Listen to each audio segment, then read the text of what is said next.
Hello friends, आप सब कैसे हैं। आज का हमारा क्वेश्चन रहने वाला है सेक्शन बी का पैथोलॉजी और जेनेटिक्स का। हमने फार्माकोलॉजी का क्वेश्चन यहाँ पे ख़त्म कर लिए हैं 2018 के। तो आज से हम क्या करेंगे, पैथोलॉजी और जेनेटिक्स के क्वेश्चन देखेंगे, जिसमें हमारा फर्स्ट क्वेश्चन रहने वाला है aetiopathogenesis of peptic ulcer and complication of disease. हम सबसे पहले पेप्टिक अल्सर की यहाँ पर डेफिनेशन देख लेते कि पेप्टिक अल्सर होता क्या है। Peptic ulcer the area of degeneration and necrosis of gastrointestinal mucosa expose to the acid peptic secretion. तो जो पेप्टिक अल्सर होते हैं वो क्या होते हैं, किसी भी एरिया का जो म्यूकस मेम्ब्रेन में है उसका क्या होना, डीजनरेशन होना या फिर नेक्रोसिस हो जाना, क्या होता है, पेप्टिक अल्सर होता है। Through they can occur at level of any elementary tract that is the exposed to the hydrochloric acid and pepsins।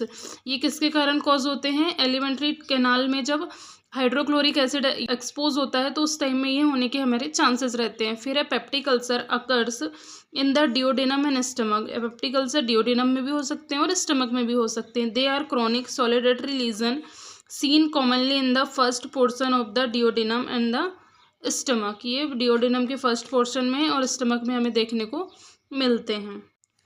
They occurs most commonly 98 to 99% in either the duodenum and the stomach. It is the ratio 4:1। इसमें most commonly कहाँ होते हैं, duodenum में होते हैं और stomach में होते हैं। इसका रेशियो क्या है, 4:1 है।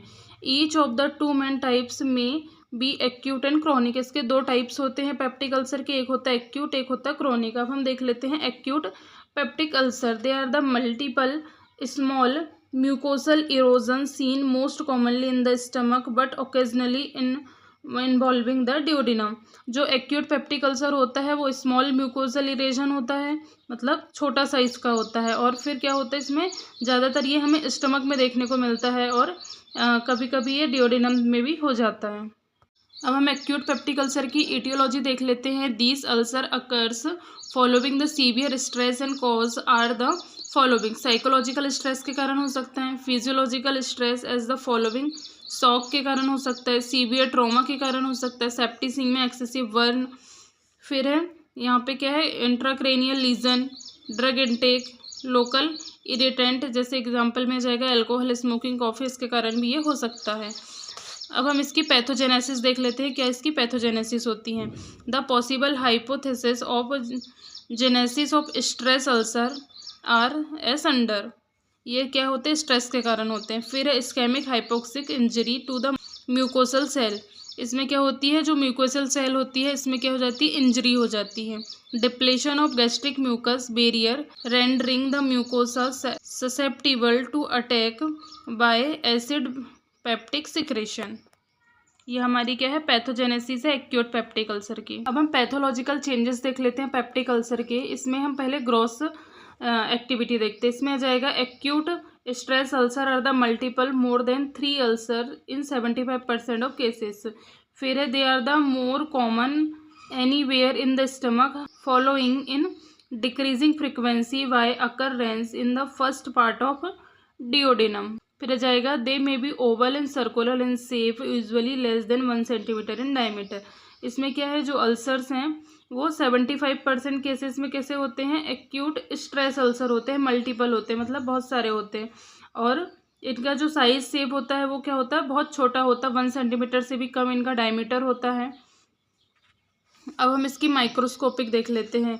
The stress ulcer are and do not invade the mucosal layer. जो स्ट्रेस अल्सर होते हैं वो क्या होते हैं, इसको इन्वेजन नहीं करते हैं म्यूकस लेयर को।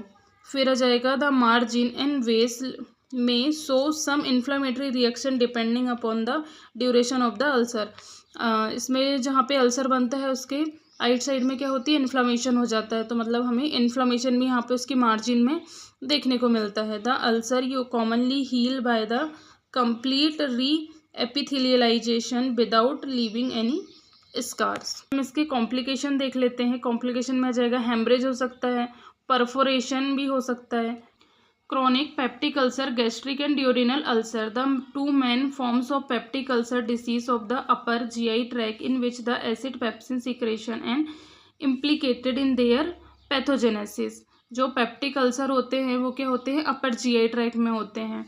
फिर है peptic ulcer are commonly in present day life of the industrialized and civilization world, industrialization और सिविलाइजेशन वर्ड में ये बहुत ही कॉमन हो गए हैं। फिर there are the mainly two type, gastric ulcer और डियोडिनल अल्सर। अब हम इसके पैथोजेनेसिस देख लेते हैं। इसमें आ जाएगा the two most important causative factor for development of peptic ulcer includes the helicobacter pylori infection, इसका ये मेन कॉज होता है, इसके कारण भी होता है। और फिर mucosal exposure to gastric and pepsin के कारण होता है। ये तो गैस्ट्रिक एसिड और पेप्सिन के कारण होगा म्यूकोसल एक्सपोजर का, या फिर हेलिकोबैक्टर इन्फेक्शन के कारण होगा। Other factors which includes the injury to the mucosal include the consumption of aspirin and non steroidal anti inflammatory drugs, NSAIDs, cigarette smoking, alcohol consumption and duodenal gastric reflex.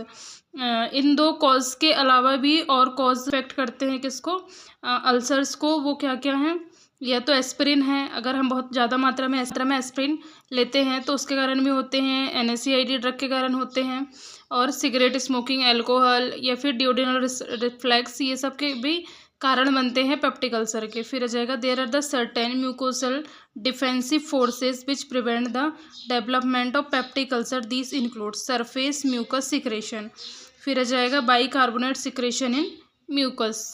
फिर आ जाएगा epithelial regenerative capacity and elaboration of prostaglandin.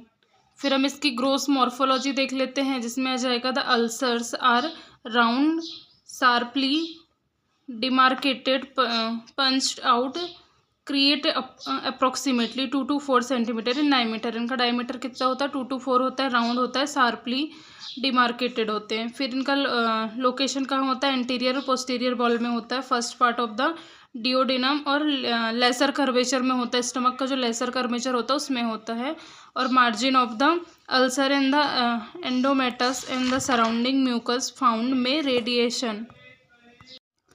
The ulcer base is clean due to the peptic digestion of necrosis tissue. ये इसका छोटा सा diagram है।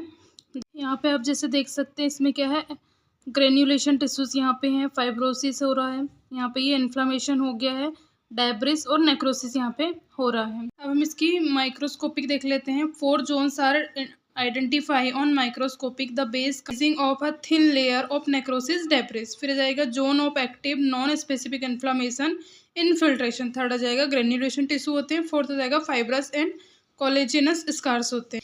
Healing occurs by the proliferation of the granulation tissues and reepithelialisation from the margin of the ulcer. अब इसका clinical feature देख लेते हैं। The patient present with a burning और boring type of epigastric pen.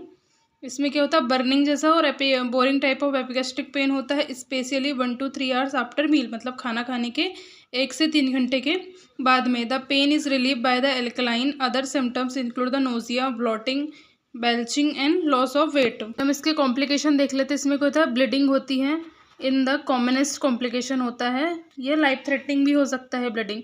फिर है perforation of wall of the stomach duodenum. फिर आ जाएगा rare complication include the obstruction and malignant transformation. अब हम इसके मैनेजमेंट देख लेते हैं, जिसमें नॉन फार्माकोलॉजिकल मैनेजमेंट में जाएगा डाइट, मतलब avoiding fold, take a long time in digestion. हमें ऐसी डाइट को नहीं लेना है जो डाइजेस्ट होने में लंबा टाइम लेती है। If blood and water loss occur due to the diarrhoea and vomiting, they should be recover. फिर है कैसेशन ऑफ NSAID, मतलब NSAID को नहीं लेना है। फिर है क्वाटिंग स्मोकिंग, मतलब स्मोकिंग को क्या करना है, स्टॉप करना। फिर है अवॉइड अल्कोहल, अल्कोहल को बिल्कुल भी नहीं लेना। अब हम इसमें फार्माकोलॉजिकल मैनेजमेंट देख लेते हैं। तो फर्स्ट आ जाता है एंटासिड। एंटासिड में aluminium hydroxide, magnesium carbonate, magnesium trisilicate, फिर आ जाएगा magnesium hydroxide, calcium carbonate, sodium bicarbonate. फिर सेकेंड आ जाएगा H2 ब्लॉकर, इसमें आ जाएगा सिमेंटिडिन, ट्रिनिटिडिन आ जाएगा जेंटेक के नाम से। फिर है निडाटिडिन आ जाएगा एसिग। फिर आ जाएगा फॉर्मेटिडिन आ जाएगा पेप्सिड के नाम से। फिर PPI होता है, ओमेप्राजोल होता है, इसोमेप्राजोल होता है, लेंसोप्राजोल होते हैं, रेबिप्राजोल होते हैं, पेंटोप्राजोल होते हैं। फिर होते हैं प्रोटेक्टिव ड्रग। प्रोटेक्टिव ड्रग में जाएगा कैरेफेट, पेप्टो बिस्मॉल, बिस्मिथ, सब salicylate. It cover the bond and prevent further damage. और यहाँ पे हम एंटीबायोटिक भी दे सकते हैं, जैसे इमिडाजोल, एजिथ्रोमाइसिन, एमोक्सिसिलिन, ये सब हम एंटीबायोटिक भी हम यहाँ पे दे सकते हैं। यहाँ पे हमारा ये क्वेश्चन फिनिश होता है। Thank you for watching this video.